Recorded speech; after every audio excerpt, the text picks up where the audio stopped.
আমি নিয়মিত নামাজ পড়ার চেষ্টা করি, কিন্তু মোবাইলে নাটক সিনেমা দেখতেও ভালো লাগে, মাঝে মাঝে দেখি। প্রশ্ন হলো, আমার নামাজ আল্লাহ তাআলা কবুল করবেন কিনা? মৃত ব্যক্তি যদি কোনো দেনাপানা থাকে, সেটা কি তার জন্য জানাজার পূর্বে মিটিয়ে দিতে হবে? ফজরের নামাজ জামাতে আদায় করতে না পারলে ওই সময় বাড়িতে আদায় করা সম্পর্কে জানতে চাই।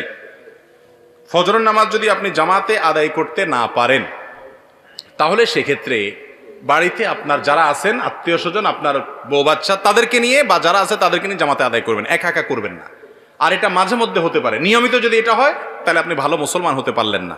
ফজরের নামাজ জামাতের সাথে যারা হাজির হয়, এরা হলো ওই এলাকার ওই মহল্লার ক্রিম মুসল্লি। ক্রিম মুসল্লি বুঝছেন? সবচেয়ে ভালো মানের মুসল্লি, ভালো মানের ইমানদার মুসলমান। যে মুসলমান ফজরের নামাজে হাজির হয়, যে মুসলমান অন্য ওয়াক্তে হাজির হয়, ফজরে হাজির হয় না, বুঝতে হবে এই মুসলমানে কি আছে, ভেজাল আছে। এই জন্য এ ক্লাসের মুসলমান হইতে হলে ফজরের জামাতে হাজির হইতে হবে। হঠাৎ একদিন আপনার মিস হতে পারে, এখন রাত 12টা পর্যন্ত যদি মোবাইল আর ফেসবুক টিপাটিপি করেন, তাহলে ফজর নামাজ চাইলেও জামাতে পড়তে পারবেন না। এই জন্য আগে আগে ঘুমাইতে হবে। আগে ঘুমানো স্বাস্থ্যের জন্য উপযোগী, সুন্নাহ সম্মত। দেরি করবেন না। মোবাইল টিপাটিপি করেন, দিনের বেলায় করেন। শয়তান দেখবেন মোবাইল টিপার মধ্যে সবচেয়ে বেশি মজাটা দেয় রাতে, ঠিক না? বিশেষ করে বিছানায় শুইবেন আর মোবাইলটা একটু আধা ঘন্টা 1 ঘন্টা টিপবেন না, এটা তো হতেই পারে না, ঠিক না? ঠিক মোবাইলে মোনাজাত ধরে, মোনাজাত বুঝেন, এইভাবে 2 হাত দিয়ে ধরা মোনাজাতের মতোই তো। এরপরে টিপতে স্ক্রল করতেছেন, কোথায় যাচ্ছেন, কি খুঁজতেছেন নিজেও জানেন না, আঙ্গুল খাওয়ার অবস্থা ঘষতে, ঠিক না? এই যে রাতে বেশি মজা লাগে মোবাইল টিপতে, কারণ ইবলিসের টার্গেট হলো, তার প্ল্যান হলো, তার মিশন হলো আপনার ফজরটা ধ্বংস করা। সেজন্য রাত্রে যদি যত দেরি করে শোয়াইতে পারে সে আপনাকে, তত তার উপকার। আপনি ভোর রাতে উঠতে পারবেন না, কষ্ট হবে। এই জন্য রাতে তাড়াতাড়ি শুইতে হবে। ফজর নামাজ কখনো মিস হয়ে গেলে বাসায় যারা আছে তাদেরকে নিয়ে জামাতের সাথে নামাজ পড়বেন, একা পড়বেন না। কারণ জামাতের সাথে নামাজ পড়লে একা নামাজ পড়ছে এতে 27 গুণ বেশি সওয়াব হয়। আপনি একটা জিনিস 1 টাকা দিয়ে যদি 27 টাকার সুবিধা পান, আপনি সেটা ছাড়বেন কোনোদিন? তাহলে জামাতে নামাজ ছাড়া একা কিভাবে নামাজ পড়া হতে পারে? এই চেষ্টা আমাদের থাকতে হবে। মৃত ব্যক্তি যদি কোনো দেনাপানা থাকে, সেটা কি তার জন্য জানাজার পূর্বে মিটিয়ে দিতে হবে? মৃত ব্যক্তির কোনো দেনা পাওনা থাকলে সেটা মিটাতে হবে, পাওনাদারের পাওনা পরিশোধ করতে হবে। জানাজার আগেই করতে হবে এমন বাধ্যবাধকতা নাই। অনেক সময় দেখা যায় পাওনাদার দূরে আছে বা এই মুহূর্তে মিটমাট করা সম্ভব নয়, তাহলে আপনি লাশ দাফন করার পরে করলেন হবে, কিন্তু আপনি যদি আগে করতে পারেন, সেই সুযোগ থাকে, অবশ্যই আগে করবেন। আর পরে করলেও আদায় হবে, কিন্তু এটা করতে হবে। অনেক সময় দেখা যায় একটা মানুষ মারা গেছেন, তার দেনা আছে, দোকানে বাকি আছে, এগুলো দেওয়ার খবর নাই, 40 খাওয়া নিয়ে টানাটানি, ঠিক না? ঠিক যেটা ফরজ সেটার খবর নাই, যেটা শরীয়ত করতে বলেছে সেটা করে না, যেটা করতে বলে নাই সেটা নিয়ে টানাটানি। আপনার বাবা মারা গেছেন, উনি দেনাদার, পাওনাদারের কাছে ওনার পাওনা আছে, উনি ঝুলে আছেন, আল্লাহর কাছে পাকড়াও, কারণ পাওনাদারের পাওনা আছে, সেটা দেওয়ার খবর নাই। আপনি ওই মানুষ খাওয়ায় বেড়াচ্ছেন। মানুষ খাওয়ানো গুরুত্বপূর্ণ না পাওনাদারের পাওনা পরিশোধ করা গুরুত্বপূর্ণ? তার রূহ ঝুলে থাকে যে ব্যক্তি পাওনাদারের পাওনা পরিশোধ করা ছাড়া মৃত্যুবরণ করে। শরীয়তের নির্দেশ হলো কোনো মানুষ মারা যাওয়ার পরে তার সম্পদ থেকে সর্বপ্রথম কাজ হলো পাওনাদারের পাওনা দেওয়া। এরপরে তিনি ওসিয়ত করলে সেটা পূরণ করা, তারপরে বাকিটা তার ওয়ারিসদের মধ্যে বন্টন হবে। এখন আমাদের ওইগুলোর কোনো খোঁজ খবর নাই, যেটা শরীয়তে বলে না ওইটাকে সবচেয়ে গুরুত্ব দিয়ে করি। আল্লাহ আমাদেরকে বোঝার তৌফিক দান করুন। আমি নিয়মিত নামাজ পড়ার চেষ্টা করি, কিন্তু মোবাইলে নাটক সিনেমা দেখতেও ভালো লাগে, মাঝে মাঝে দেখি। প্রশ্ন হলো, আমার নামাজ আল্লাহ তাআলা কবুল করবেন কিনা? ভাই, নামাজ হয়ে যাবে ফরজ যদি ঠিকঠাক মতো করেন, কিন্তু আপনি নামাজও পড়েন আবার নাটক সিনেমাও দেখেন, হারাম জিনিসও দেখেন, এর মানে হলো আপনার নামাজটা ঠিক মতো হচ্ছে না। নামাজ যদি খুব ভালোভাবে হয়, তাহলে অন্যায় অশ্লীল কাজ থেকে নামাজ আপনাকে কি করবে? বিরত রাখবে। যদিও আপনার নামাজ ত্রুটিপূর্ণ, তারপর আপনি নামাজ ধরে রাখবেন। ধরে রাখলে একসময় ইনশাআল্লাহ আপনি এই অপরাধ থেকে, পাপের কাজ থেকে, হারাম থেকে সরে আসার সুযোগ লাভ করবেন ইনশাআল্লাহ।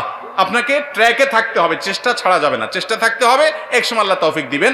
আর মনে রাখবেন, আপনি নামাজ পড়ছেন, আল্লাহর কাছে ইবাদত নিবেদন করছেন, আবার যে কাজগুলো করছেন সেগুলো আল্লাহ, হারাম কাজগুলো করছেন সেগুলো আল্লাহ নিষেধ করেছেন।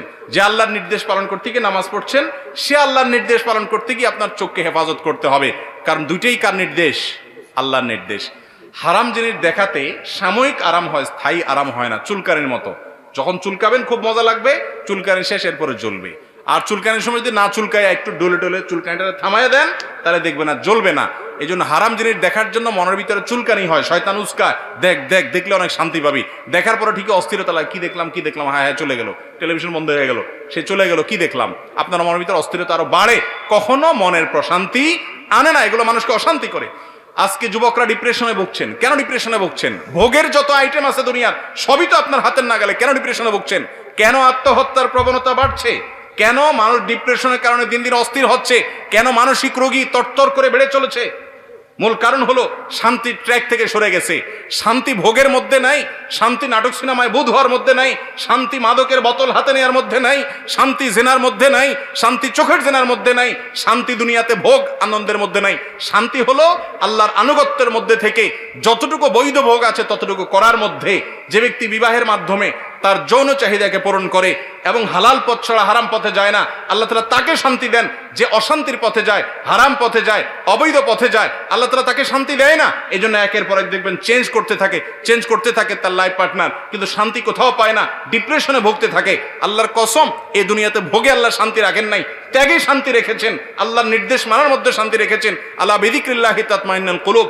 যুবকরা শান্তি পাচ্ছেন না, ডিপ্রেশনে ভুগছেন, আল্লাহর ছায়াতলে আসেন।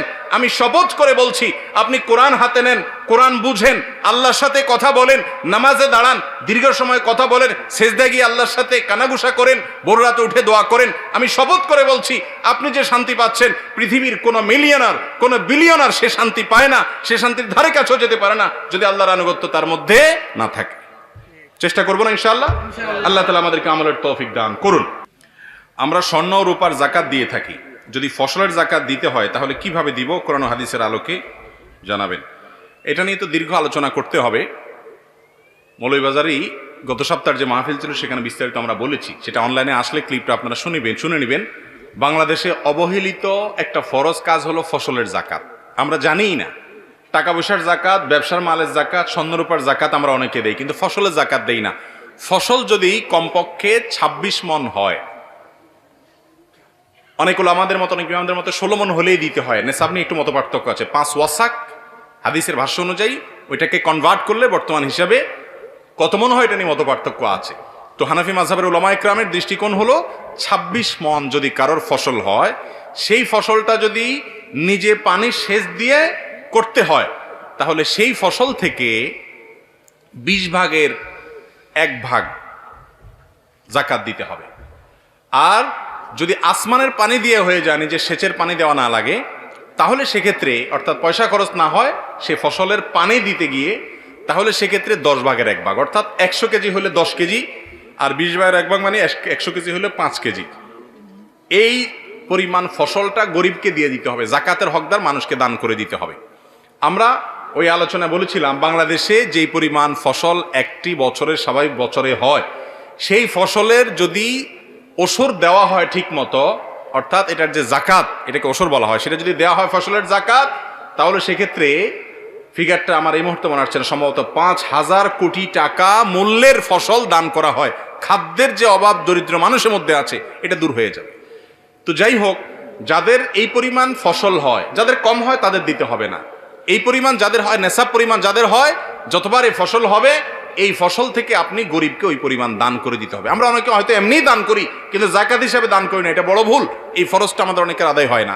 বিস্তারিত জানার জন্য ডক্টর আব্দুল্লাহ জাহাঙ্গীর রাহমাহুল্লাহর ওসর বাংলাদেশে ওসর ও যাকাত বইটা আপনারা কালেকশন করে নিতে পারেন। আর অনেক বই আছে এরকম, সেই বইগুলো নিতে পারেন, এগুলো অনেক দরকারি। এবং যাকাত, এই যাকাতটা আদায় না করলে আল্লাহর কাছে জবাবদিহি করা লাগবে। এটা অবহেলিত ফরজ, আমরা জানিই না বাংলাদেশের মানুষ। এটা নিয়ে আলোচনা, পর্যালোচনা হওয়া দরকার।